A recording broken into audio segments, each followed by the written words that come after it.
Nagkalat na rin mga kababayan yung posters ni Atty. Harry Roque. Sumabay na po doon sa mga kakandidato sa midterm elections. Bagay na niya Mr. Maravillas, kakandidato din si Atty. Harry Roque. Ewan ko po kung ano yung plano niya, kung tatakbo din mga kababayan sa pagkasenador o tatakbo palabas ng bansa tulad ni Alice Goo. Kasi hindi na siya pwedeng magtago pa sa Davao kasi ang dami nang nahuli sa Davao. Nagpapagang mga balita at pagtalakay sa mga isyu ng lipunan. Bulsa! Opinyon, banat at paglalantad sa katotohanan. Bulsa! What you see is what you get. You decide. Di ba? Nakabantay na rin sa kanya mga kababayan yung immigration yata na-advise na. Kung tatakbo siya mga kababayan ngayon, gagamitin niya dagat.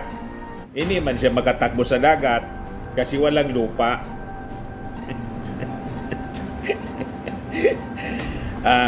Gagamit siya ng barko tulad ni Alice Goo. Nauri pa rin. Di ba? Yan niya Mr. Maravillas yung nagkalat na poster. Yan o.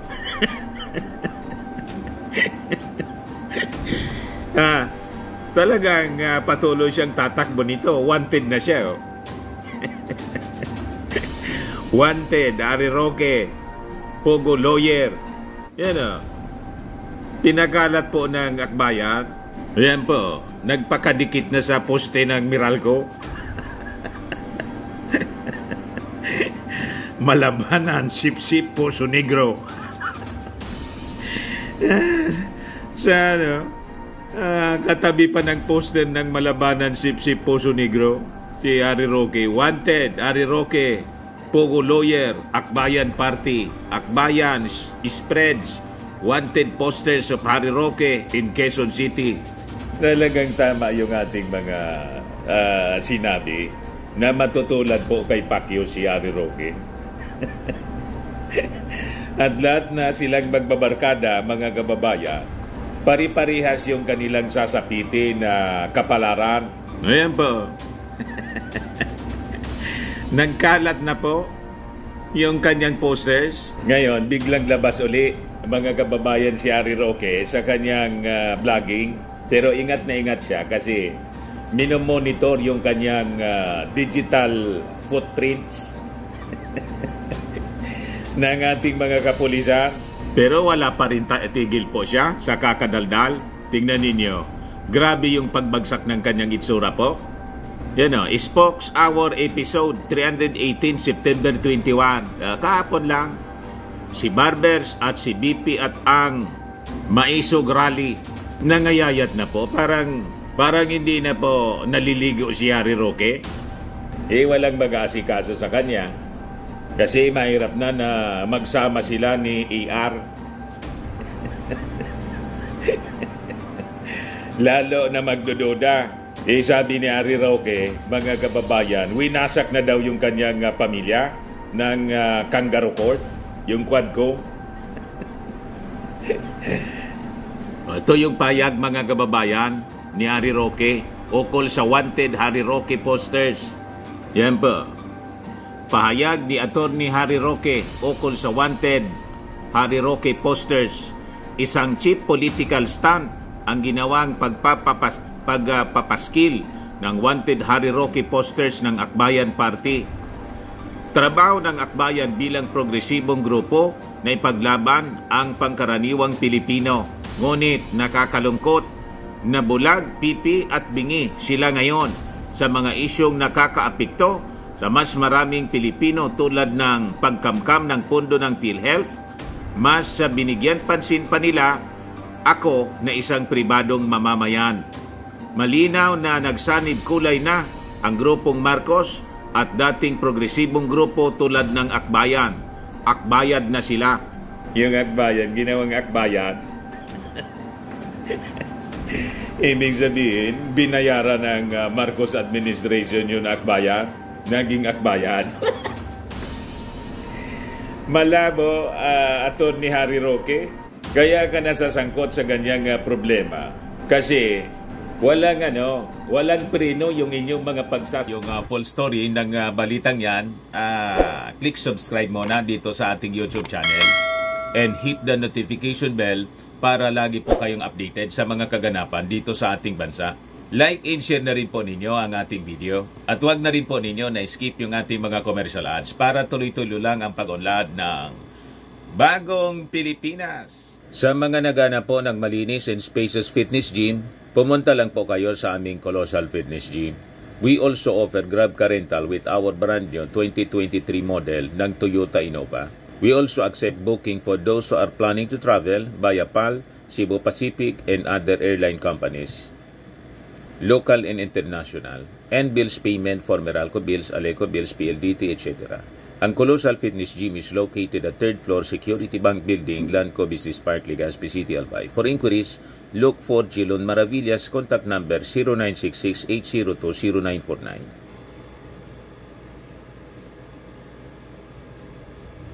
Yan po yung aming Innova. Lagi na pong matao sa amin.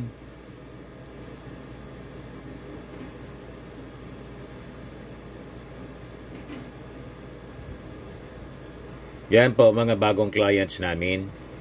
Napakaganda at colorful at napakalinis ng aming gym po. Pati mga foreigners po pumupunta sa amin, mga British tourist po sila dito sa Legazpi. Na-set up na rin po yung aming mga brand new gym equipment.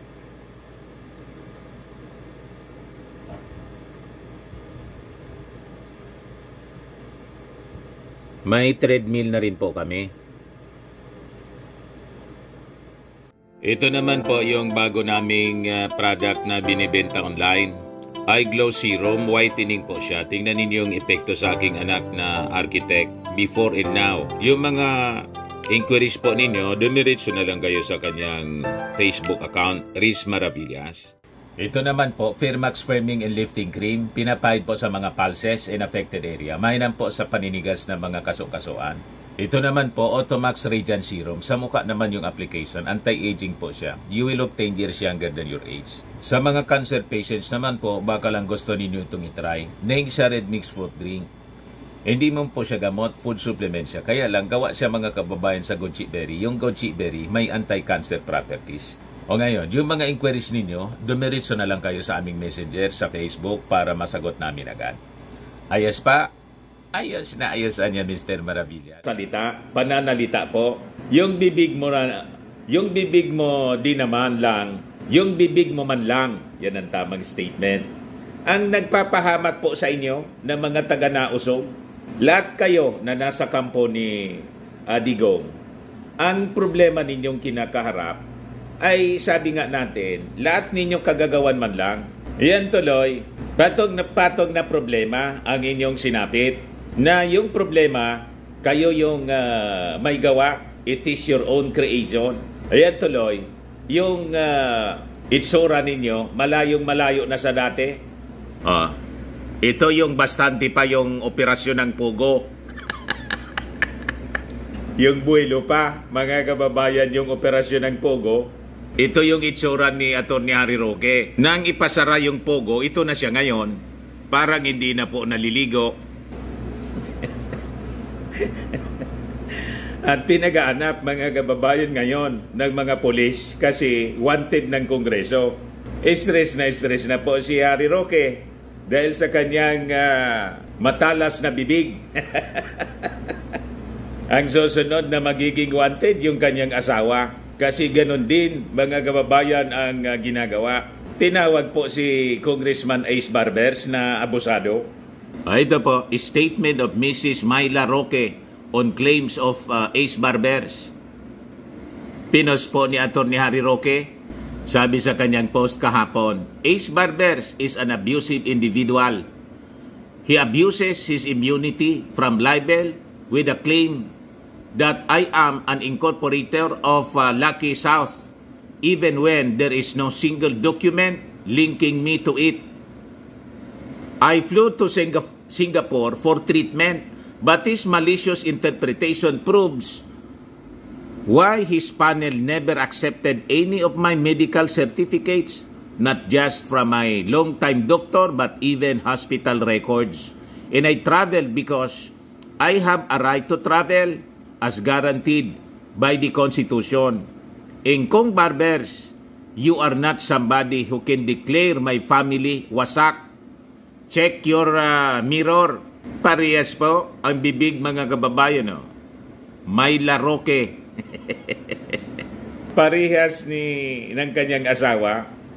Kaanghang ang mga nilalabas ng kanyang bibig. Malamang ganun din po ang abutin. Tulad ng kanyang asawa. Ngayon, sumagot na rin po si Congressman Ace Barbers. Sabi po ni sa report ng GMA News Online, sabi ni Congressman Ace Barber, ako pa nga niya yung nagtitimon sa hearing ng Kongreso. Yan po, Harry Roque's wife calls Barbers abusive individual. Lawmaker says he is a rather. Ako niya yung nagtitimon I would like to vehemently deny Mrs. Myla Roque's claim that I am an abusive individual who abuses my immunity from libel during the Quadcom hearings, sabi po ni Congressman Barbers. Barbers made a statement after Mrs. Roque claimed that he abuses his immunity from libel with a claim that I am an incorporator of Lucky South even when there is no single document niya na naglilink sa akin doon. Buwelta po ni Barbers, yung pangalan niya lumitaw in the hearings because she was the one who signed the lease agreement to a wanted Chinese IT expert who is in hiding after a raid in a Pogo Hub in Pampanga. Ayun, biglang lumitaw pala mga kababayan. Parang yung kaso din po ni Attorney Harry Roque, may nakuwang document po na may pirma niya. Di ba? Ganon din ngayon. Ganon din yung nangyari dito sa kanyang asawa. Kaya sabi po ni Congressman Barbers, ito anyang company, Biancham Holdings at and Trading Incorporated, na pag-ari by the Roque family, had leased their property sa isang pugante, isang Cambodian na si Sun Liming, and his Chinese partner na si Wang Kiping, na parehong allegedly engaged in financial scams, victimizing investors in China. Iyon ang kwento, mga kababayan, kaya pinapatawag ng Quadcom itong si Myla Roque. Roque's wife has been issued a show cause order for failing to show up in the inquiry. Sa kanyang Facebook post, she maintained that the Quadcom refused to accept her medical certificates. Sabi ni Mrs. Roque, lumipad niya ako kasi pa Singapore for treatment, but his malicious interpretations proves why his panel never accepted any of my medical certificates, not just from my long-time doctor, but even hospital records. However, Barber said that what she submitted niya were mere results from a certain diagnostic laboratory and did not clearly indicate details on the health issues she is facing. He also denied seeking the medical records. Sabi po ni Barbers, ang humingian niya ay Public Order and Safety Chair, Abang Lingkod Representative Joseph Stephen Paduano at saka si Antipolo City Representative Romeo Acop. Roque's wife also maintained her right to travel, and I traveled niya because I have a right to travel as guaranteed by the Constitution. And Congressman Barbers, you are not somebody who can declare my family wasak. Check your mirror. Dagdag pa niya, mga kababayan. Buwelta naman po ng congressman, hindi man niya ako nagsabi na wasak na yung kanyang pamilya. I think I would be the last person to say that.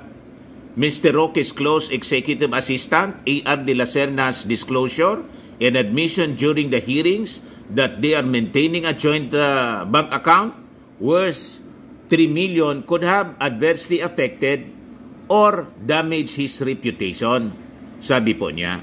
Ngayon, sabi ni Congressman Barbers tungkol sa mga problemang kinakaharap ngayon ni Harry Roque, sabi ni Congressman, bakit hindi niya tanungin yung kanyang sarili? Yan po sabi ni Barbers. Tanungin niya sarili niya. Congressman Barbers has debunked the notion that the House Quad Committee should be blamed for the current sufferings of Attorney Harry Roque at saka sa kanyang pamilya. Sa kanyang statement kahapon, Barbers reminded the public of Roque's omissions in relation to the Quadcom, which led to the current situation. When I was asked for comment by the media covering the Quadcom hearing on Mr. Roque's claim that Quadcom is destroying his family, my answer was, huwag kami ang sisihin niya. Tanungin niya ang sarili niya, sabi ni Barbers. Tama po. Ang dapat talagang tanungin ni Atty. Harry Roque kung bakit nasadlak siya sa ganyang problema, yung sarili niya. Bakit ba siya iniimbestiga ngayon? Kasi nasangkot siya sa Pogo. That simple po. Illegal Pogo operations. Kung hindi man siya nasangkot dito sa Pogo, edi wala sana siyang problema. At isa pa, na trigger ng kakadaldal niya. Umatake siya ng umatake, ayan tuloy, kinalkal ng Congress. Yung mga kinasangkutan niyang problema, unang nakakalkal, mga kababayan, yung PAOK. So, siyempre, nadiskubre na may mga high-ranking officials ng previous administration yung sangkot, talagang ipapatawag kung sino mga pangalan ang lumitaw. So that is normal. That's, walang politika po rito. Nagkataon lang na sila, mga kababayan, ang sangkot the previous administration. Anong magagawa ng Kongreso? Mandato nila. Pag hindi nila ito ginawa, this is a great disservice to the Filipino people. Imagine, yung Pogo, mga kababayan, kaya nga create yung Quadcom, konektado sa drug, smuggling, sa mga scams, sa mga heinous crimes, kidnapping, killing, pati po mga kababayan sa sa human trafficking at pamamakyaw ng mga properties po na ang may-ari mga Peking Filipino, kasi ang daming mga Chinese na pumasok, piniki yung kanilang mga birth certificates na discovery po sa Davao ng National Bureau of Investigation. So this is not political persecution. Kaya lang, siyempre, mga kababayan, kung hindi siguro sila dumaldal ng dumaldal, nanira ng nanira, hindi maiisip ng Congress ito. Kuwan ko man lang po yun. Opinion ko. Kasi may kasabihan po tayo, no talk, no mistake. More talk, more mistakes. Kaya abang sige daldal ni Atty. Harry Roque at saka ngayon sumama na din sa nagdadadaldal yung kanyang asawa, ayan tuloy, lalo silang nahuhulog sa kumunoy. Di ba? Yan po sabi sa Proverbs 18:21. Sabi ni King Solomon, death and life are in the power of the tongue, and they that love it shall eat the fruit thereof. Words kill, words give life. They are either poison or fruit, you choose. Hindi kasi nagbabasa ng Bible itong si Atty. Harry Roque. Ang binabasa niya, yung mga kasinungalingan ng kanyang mga kasama. Propaganda para siraan yung ating Pangulong Bongbong Marcos. Yung kanyang asawa, si Myla, nagtatrabaho sana, Pagcor yata to, board of director yata to sa Pagcor. Dumaldal si Atty. Harry Roque. Umatake ng umatake sa ating Pangulong Bongbong. Natanggal. Di ba? At hindi lang natanggal. Ngayon, ito na yung kinasadlakan nila. At si Atty. Harry Roque, wanted na. Yan kasi, at saka pa, ito yung tinatawag natin na sobra kasing pagmamahal sa kwarta. The love of money, napakalinaw po na the love of money is the root of all evils. Tingnan ninyo si Inday dahil sa sobrang pagmamahal sa confidential funds. Nagkagulo-gulo ang kanyang buhay, mga kababayan. At ngayon, pumunta kay Leni Robredo.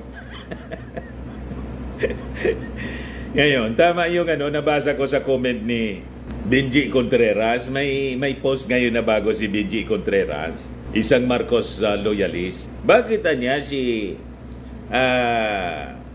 BP Inday, walang picture nila ni Leni Robredo. Nang pumunta, walang video, walang picture. Nang pumunta doon sa bahay. Pero si Senator Bong Revilla, saka si DILG Secretary Benhur Abalos, may picture sila. O nga, no? Talagang tinatago siguro. May nakasili po, may nakaamoy. O, di ba? Sumingaw agad-agad, mga kababayan. Nagkalat agad sa social media. Ito yung latest video ni Atty. Harry Roque. Pakinggan natin, mga kababayan. Sige, pang banat. Isang alagad ng batas, officer of the court, susunod po tayo kung anuman ang maging desisyon ng Korte Suprema. Pero ngayong araw, pag-usapan po natin ang tatlong bagay. Si Ace Barbers, si VP Sara, at ang Maisog Rally ngayong hapon. Ace Barbers, nagpa-interview po siya. At ang mga sinabi niya ay yung misis ko daw incorporator sa Lucky South. Unang-una. Pangalawa, dami daw ebidensya na ako ay talagang Dawit South. At pangatlo, syempre, ang sinabi niya na yung misis ko ay pumunta sa Singapore para tumakas. Well, Ace, alam mo, nagugulat ako dahil nung kami na may magkasama sa Kongreso, wala kaming masamang tinapay niyan. At nagugulat na lang ako na talagang ibang mga sinasabi niya. Hindi ko naman yan. Utos yan ng speaker na talagang design si Harry Roque dahil pinagbibintangan na tayo sa maraming bagay. Yung pulveronic video at saka yung picture kung saan lumalabas kung sino ang king and queen ng Pogo. Pero ganun pa man, uulitin ko po ha. Kung sa akin ang galing yan, paano naman sa akin makakarating yan? Lapit lang kay Presidente. Merong ganyang access para makunan siya habang sumisinghot ng fake nga yung pulveron video mo. Ano ba mga sinabi ni Ace Barbers? Unang-una, yan na yung misis ko na si Myla ay incorporator daw ng Lucky South. Sus Mariosep naman, Ace. Ang Senado, ang Kongreso, ilang beses na inulit-ulit kung sino mga incorporators ng Lucky South. Wala po doon ang pangalan ni Myla Roque. Sana patas lang tayo, no? Dahil paano pa na maniniwala ang mga tao sa mga investigasyon ng Kongreso? Puro kasinungalingan ang sasabihin ng mga kongresista.